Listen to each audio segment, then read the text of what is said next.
Assalamualaikum warahmatullahi wabarakatuh. Perkenalkan, saya Bilqis Alin Alaina dari Prodi Pendidikan Guru Sekolah Dasar Fakultas Ilmu Pendidikan dan Psikologi Universitas Negeri Semarang dengan NIM 2501050269.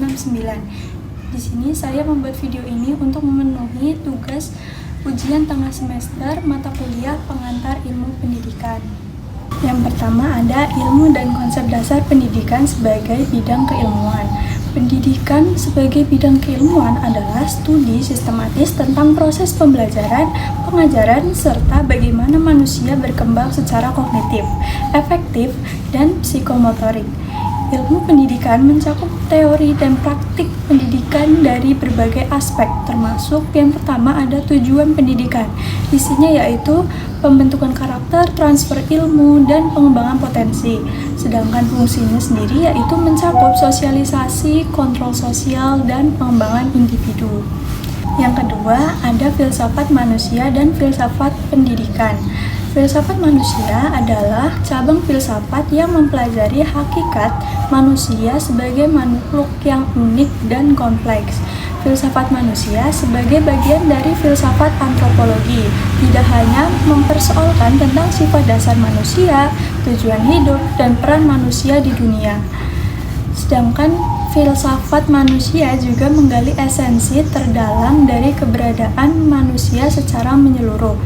Filsafat manusia juga lebih mengkaji manusia dari sudut pandang yang lebih mendalam, meliputi aspek rasionalitas, moralitas, eksistensi. Sedangkan filsafat pendidikan memiliki peran yang sangat penting dalam mengarahkan kebijakan pendidikan serta implementasinya pada berbagai tingkat, mulai dari perencanaan, pelaksanaan, hingga evaluasi pendidikan. Filsafat pendidikan juga berperan lebih dari sekedar disiplin akademis.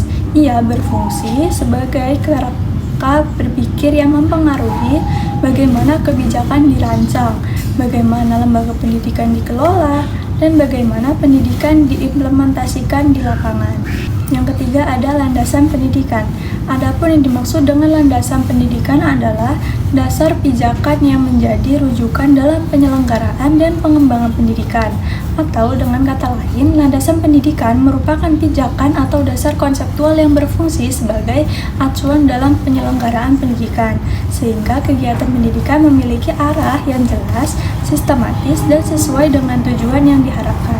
Yang keempat, ada asas nasional dan pendidikan for all. Asas pendidikan nasional adalah filosofis dan normatif yang menjadi pedoman dan penyelenggaraan pendidikan. Asas ini mencerminkan nilai-nilai dasar seperti keagamaan, kemanusiaan, persatuan, kerakyatan, dan keadilan, serta menjadi acuan dalam perumusan kebijakan dan praktik pendidikan di Indonesia. Asas-asas nasional pendidikan di Indonesia yaitu ada yang pertama demokratis dan berkeadilan, yang kedua tidak diskriminatif, yang ketiga menjunjung hak asasi manusia, yang keempat pendidikan sebagai hak setiap warga negara, dan yang terakhir ada mengembangkan budaya dan peradaban bangsa.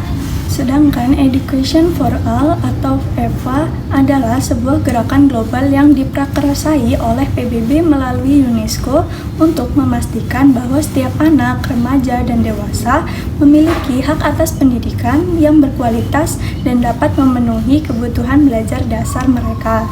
Gerakan ini secara resmi diluncurkan pada konferensi dunia tentang pendidikan untuk semua di Jomtien, Thailand tahun 1990.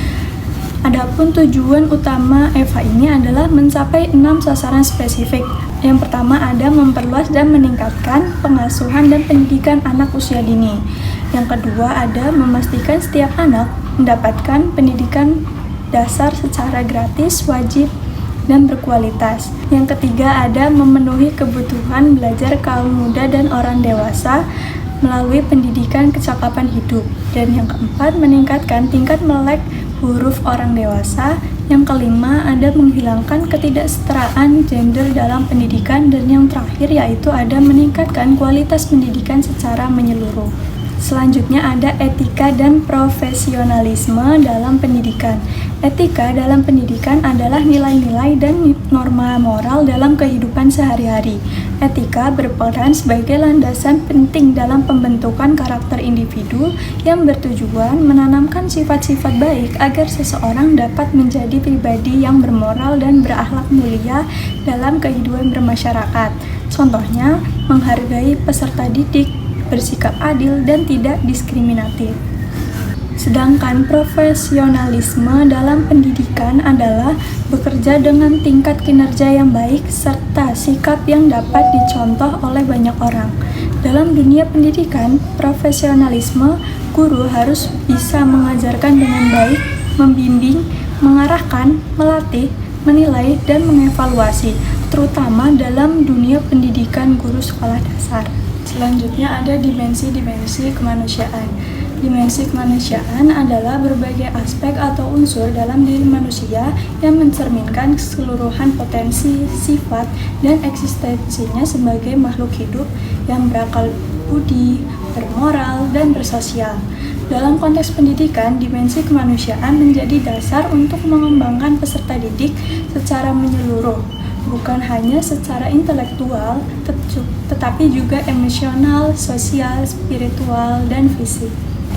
Menurut saya sendiri, untuk pertanyaan yang kedua, menurut saya di masyarakat itu kita bisa melihat ada orang yang berperilaku baik dan ada yang berperilaku buruk.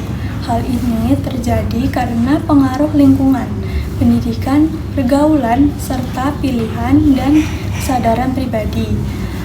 Sebagai calon guru, saya memiliki peran penting dalam pembentukan karakter murid agar menjadi pribadi yang lebih baik. Upaya yang akan saya lakukan sendiri antara lain yaitu memberikan teladan yang positif dalam sikap dan tindakan sehari-hari, menyisipkan nilai-nilai moral dalam pembelajaran, serta membangun hubungan yang dekat dan peduli dengan murid.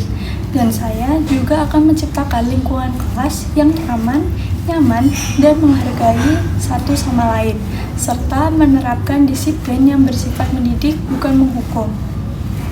Selain itu, saya akan menjalin kerjasama dengan orang tua untuk memastikan pembentukan karakter murid berjalan seimbang antara sekolah dan rumah. Dengan langkah-langkah ini, saya berharap murid saya kelak tumbuh menjadi pribadi yang lebih jujur, bertanggung jawab, dan peduli terhadap sesama. Yang ketiga, tanggapan saya sendiri untuk kejadian di SMA 1 Cimarga, Banten menandakan adanya masalah signifikasi terkait kedisiplinan dan pembentukan karakter di area sekolah. Siswa yang merokok jelas melanggar aturan, tetapi tindakan kepala sekolah yang menampar tetap tidak juga dibenarkan karena kekerasan bukan bagian dari proses pendidikan yang mendidik dan beretika. Tanggapan siswa yang mendukung rekannya dengan melakukan mogok sekolah serta orang tua yang melaporkan ke polisi memperlihatkan minimnya pemahaman tentang cara menyelesaikan masalah dengan bijaksana dan damai. Menonaktifkan kepala sekolah tanpa adanya dialog juga memiliki dampak yang buruk, dan kejadian ini harus dijadikan pelajaran dari berbagai semua pihak. Pengajar dan pimpinan sekolah harus menyadari bahwa pendidik tidak boleh dilakukan dengan kekerasan. Sebaliknya, siswa dan orang tua perlu memahami pentingnya aturan sekolah dan memiliki keyakinan pada proses pembinaan yang tepat. Selalu optimal seharusnya mencakup mediasi serta komunikasi yang transparan untuk mencegah reaksi yang berlebihan yang dapat merugikan semua pihak, termasuk sektor pendidikan secara keseluruhan. Sekian jawaban dari saya, kurang lebihnya mohon maaf.